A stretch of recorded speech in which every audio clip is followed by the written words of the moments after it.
under FEMA in the event of uncontrolled population movements over the Mexican border into the United States.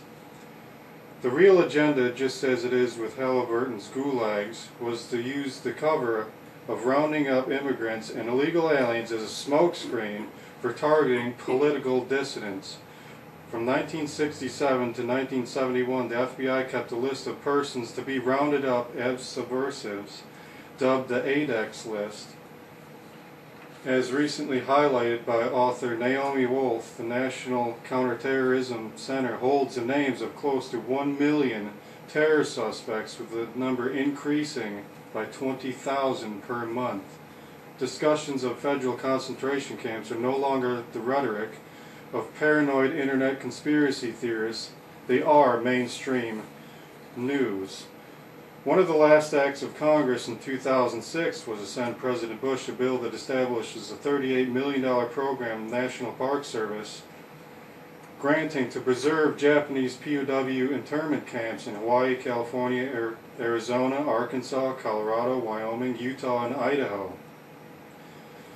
Is this really in the name of historical interest, or does this dovetail with programs on the books to intern hundreds of thousands of dissidents in a time of crisis?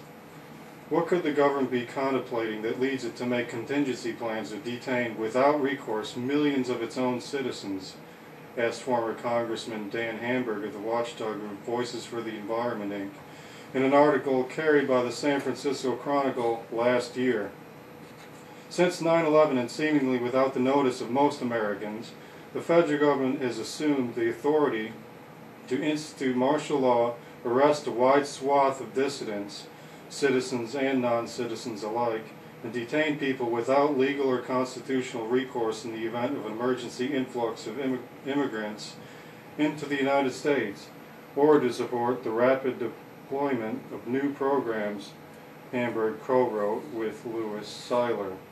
The article continued, beginning in 1999, the government has entered into a series of single bid contracts with Halliburton's subsidiary Kellogg Brown & Root, KBR, to build detention camps at undisclosed locations within the United States. The government has also contracted with several companies to build thousands of rail cars, some reportedly equipped with shackles, ostensibly to transport detainees. According to a diplomat and author, Peter Dale Scott, the KBR contract is part of a Homeland Security plan entitled Endgame, which sets its goal the removal of all removable aliens and potential terrorists. Over the past decade, we have witnessed an extreme acceleration of physical implementation of a framework and infrastructure ready to receive those who will not go along with the coordinated destruction of traditional American values and freedom. You do not need any confirmation one way or another on this issue from Fox News or Glenn Beck, who has a track record as one of the most insidious corporate propagandists on television. Just go over a year ago when Beck was on TV every week telling CNN viewers that Ron Paul supporters, libertarians, and anti-war left were terrorist sympathizers. Beck inferred that the U.S. military should be used to silence such dissenters, a theme we revealed to be a direct talking point that could be traced back to September 2006 White House directive. Now Beck acts like Ron Paul's closest supporter, featuring interviews with the congressman every other day.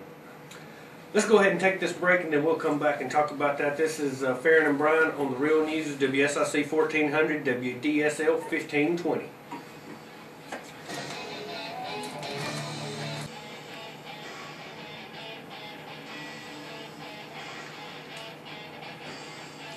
Alright, we are back on the Real News, and we are honored today to have Mr. Bob Chapman, the International Forecaster, internationalforecaster.com. To begin with today, if you would, maybe just tell our listeners a little bit about yourself, your biography, your history, and how you became involved with becoming an economic forecaster. That was back in the 1950s. And, of course, in those days I had a draft, and I ended up in Army counterintelligence for several years. And that kind of opened my eyes to a lot of things that I was totally unaware of as a civilian. and it led me to get involved in tracing what had really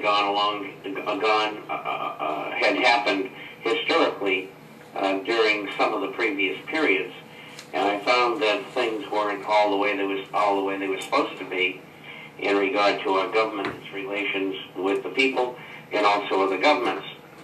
I became a stockbroker in 1960, and I was a stockbroker for 28 years on my own firm, and I was probably the largest gold-silver stockbroker, at least in the United States, if not the world. And I retired when I was 52, which was 21 years ago, and I couldn't stand that, so I had been writing for a number of years for my clients as well as other publications, and I decided to start a newsletter, and that I did, and so that's been going on almost 20 years now. And so I've had a very deep background in business, finance, economic, social, political issues. I speak several languages. I've lived for extensive amount of time in Europe, Africa, Central South America, Mexico, Canada, and so I've had a very interesting life. Well, here on the Real News, we've been reporting that this economic collapse is by design. It is being orchestrated by the global elite to consolidate financial power into fewer and fewer hands. We'd like to get your perspective on that and maybe your opinion on what we're going to see in the short term and the long term, the next 6 months, next year. Well, first of all, I'm rather surprised to see that you've taken that tact, because I have, and very few others have. They really don't go into it. Alex has, Dr. Stan Monteith has, but for the most part, the people who are communicating by radio, shortwave, computer, and by newsletter really haven't gotten into that. And I'm very happy to see that you have. And I believe that, as you do, this whole thing's been planned. If you go back in economic history for almost 1,000 years, you find that these people have done this over and over and over again. And it's usually accompanied by a war. And I think they're going to have a World War III going here in the next couple of years. And that's as a distraction, and it's also to remove excess population from the earth, which these people believe in quite staunchly. But yes, this whole thing is and has been planned.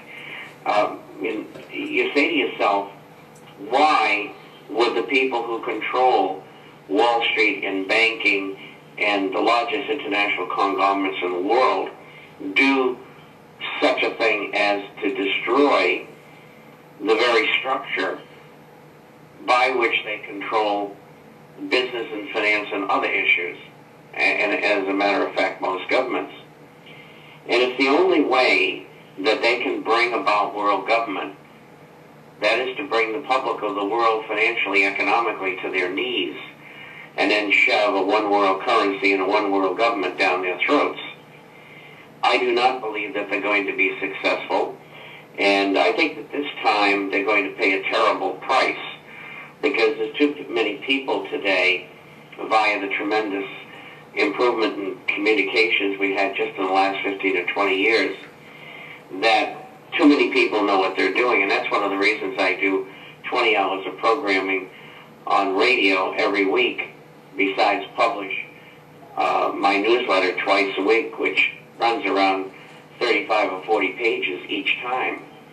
It was a lot of work, but the work is worth it, because I want the people out there to know who's doing what to whom. And this whole thing, yes, was planned. One of the things that's very startling, and no one has questioned at all, is that Wall Street and banking securitized the mortgages.